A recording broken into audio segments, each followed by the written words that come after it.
না পাঠানো চিঠি, নির্বাচিত অংশ। সুনীল গঙ্গোপাধ্যায়। মা, তুমি কেমন আছো? আমার পোষা বেড়াল খুঞ্চু, সে কেমন আছে? সে রাত্রিরে কার পাশে শোয়? দুপুরে আলী সাহেবদের বাগানে যেন না যায়। মা, ঝিঙে মাচায় ফুল এসেছে। মা, তোমাদের ঘরের চালে নতুন খড় দিয়েছ। এবারে বৃষ্টি হয়েছে খুব। তরফদার বাবুদের পুকুরটা কি ভেসে গেছে? কালো ভুলুরা মাছ পেয়েছে কিছু? একবার মেঘের ডাক শুনে কই মাছ ছুটে এসেছিল ডাঙায়। আমি আম গাছ তলায় দুটো কই মাছ ধরেছিলাম। তোমার মনে আছে মা? মনে আছে আলী সাহেবের বাগানের সেই নারকোল? চুরি করে আনিনি, মাটিতে পড়েছিল, কেউ দেখেনি। নারকোল বড়ার সেই স্বাদ এখনো মুখে লেগে আছে। আলী সাহেবের ভাই মিজান আমাকে খুব আদর করত। বাবা একদিন দেখতে পেয়ে ছেলা কাঠ দিয়ে পিটিয়েছিল আমাকে। আমার পিঠে এখনো সেই দাগ আছে। সেই দাগটায় হাত বুলিয়ে বাবার কথা মনে পড়ে। বাবার জন্য আমার খুব কষ্ট হয়। আমি ভালো আছি, খুব ভালো আছি। হ্যাঁ, ভালো কথা। দাদা কোনো কাজ পেয়েছে? নকুরবাবু যে বলেছিল বহরমপুরে নিয়ে যাবে। দাদাকে বলো ওর উপর আমি রাগ করিনি। রাগ পুষে রাখলে মানুষের বড় কষ্ট। আমার শরীরে আর দাগ নেই, আমি আর এক ফোঁটাও কাঁদি না। মা, আমি রোজ দোকানের খাবার খাই। হোটেল থেকে দুবেলা আমার খাবার এনে দেয়। মাংস মুখে দিই, আর তুলির কথা, কালো ভুলুর কথা মনে পড়ে। হোটেলে কিন্তু কখনো শাক রান্না হয় না। পুকুর পাড় থেকে তুলি আর আমি তুলে আনতাম কলমি শাক। কি ভালো, কি ভালো! বিনা পয়সায় কোনোদিন আর কলমি শাক আমার ভাগ্যে জুটবে না।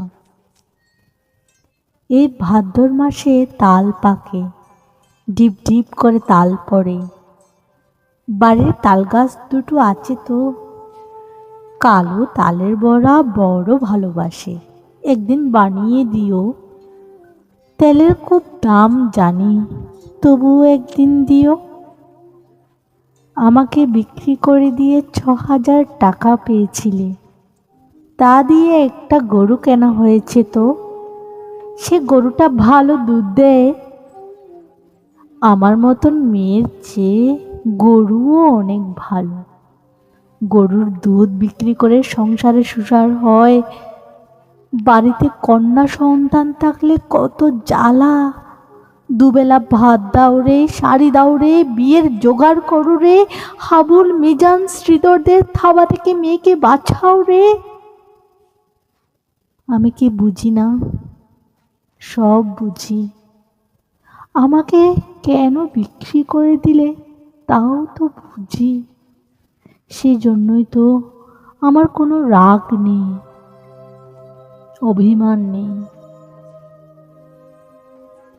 আমি কিছু টাকা জমিয়েছি, সোনার দুল গড়িয়েছি। একদিন কি হলো জানো? আকাশে খুব মেঘ জমেছিল। দিনের বেলা ঘুরঘুরটি অন্ধকার। মনটা হঠাৎ কেমন কেমন করে উঠল। দুপুরবেলা চুপি চুপি বেরিয়ে ট্রেনে চেপে বসলাম। স্টেশনে নেমে দেখি একটা মাত্র সাইকেল রিক্সা। খুব ইচ্ছে হলো একবার বাড়িটা দেখে আসি। রথতলার মোড়ে আসতেই কারা চেঁচিয়ে উঠল, কে যায়, কে যায়! দেখি হাবুল শ্রীধরদের সঙ্গে তাস খেলছে দাদা। আমাকে বলল, হারাম জাদি, কেন ফিরিয়ে এসেছিস? আমি ভয় পেয়ে বললাম, ফিরে আসিনি গো, থাকতেও আসিনি, একবার শুধু দেখতে এসেছি। হাবুল বলল, এটা একটা বেবুশ্যে মাগি। কি করে জানলো বলো তো? তা কি আমার গায়ে লেখা আছে?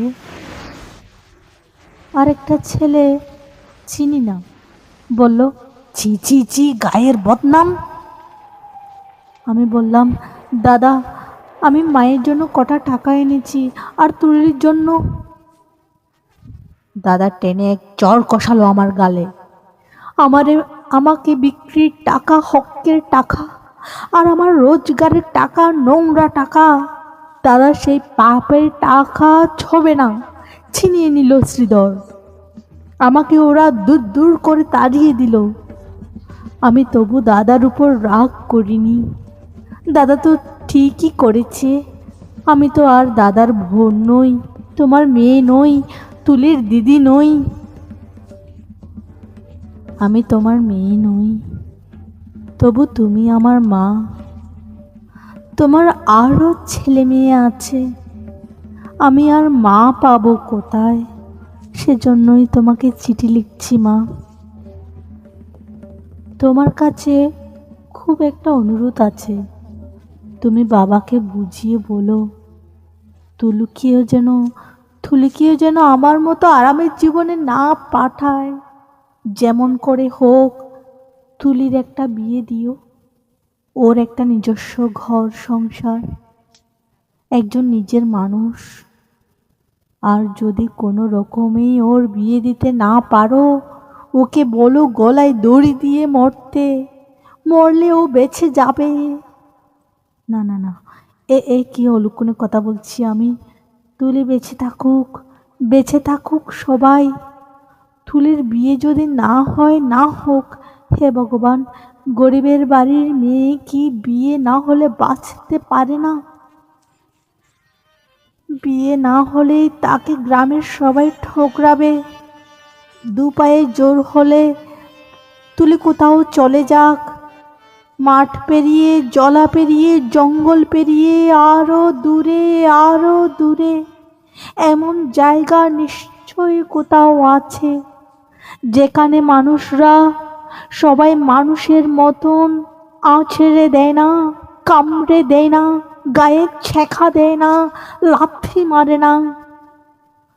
যেখানে একটা মেয়ে, শুধু মেয়ে নয়, মানুষের মতো বাঁচতে পারে।